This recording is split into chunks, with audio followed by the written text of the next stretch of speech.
Anong meron? Bakit kayo mayroong suot na, ano na sa picture na ninyong mga mga prutas? Ano pa?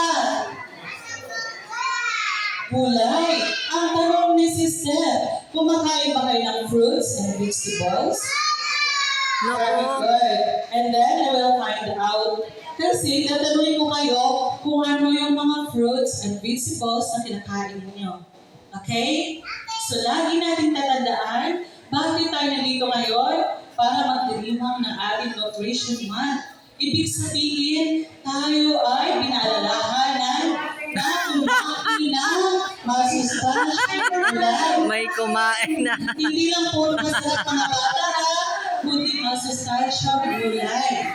Kasi, God wants us to be may tatlong edge. Anong gusto ng Diyos para sa ating lahat? Alam niyo ba yung mga bata? Anong gusto ng Diyos para sa ating lahat? Yung tatlong edge. Hindi pa alam? Okay, sit down first. 1, 2, 3, 4, 5. Okay, sinong alam dito ang letter H? Very good.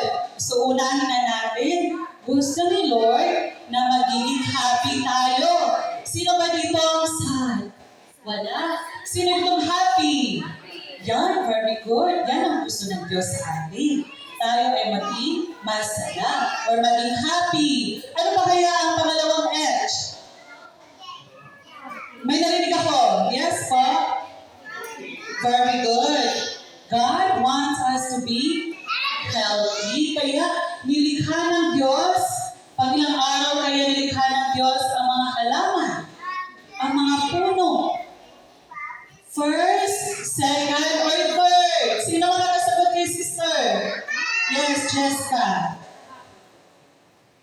First, second, or third day? Okay, let's count up to 5. 1, 2, 3, 4, 5. Okay, who wants to help? Sino kayo maka-help kay Jessica? How is it? David. Is it first, second, or third?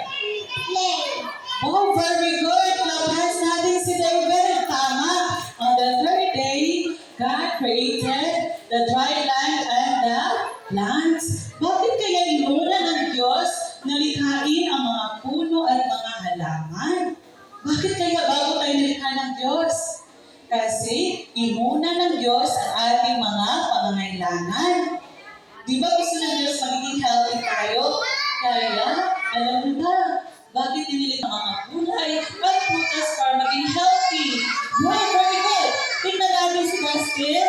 Dustin, kumakain ka ba ng fruits and vegetables?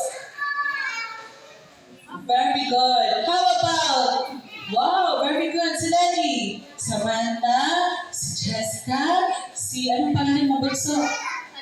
Si Adriana, at saka si Aliyah. Sino pa dito? Kilala niyo ba ang inyong mga kaklase?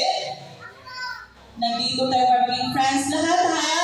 Tatawagin ang bawat isa sa kanilang pangalan.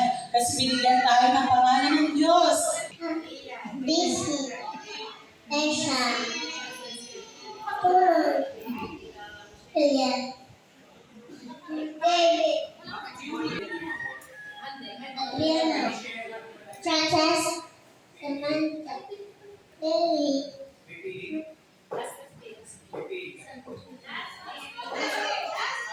Ang kanilang hands. Kasi huwag natin tilian ang gulay at gulay. Ano pa meron? Okay. So tingnan ni sister kung kilala niyo ba talaga. Ito, ano kayang pangalan nito? Kalabasa. Tama. Ano ang English? Ano pa yun? Squash. Okay, very good. How about, is it fruit or vegetables? Wow, galing-galing. Very good. Clap, clap, clap. How about this?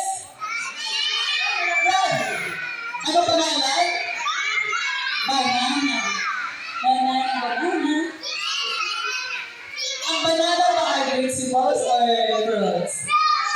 Okay. So, name muna tayo. Name. What is this? Onion or sibuyas. ginagamit ni Mami sa pag-isa ng ating kapagluto siya. This one,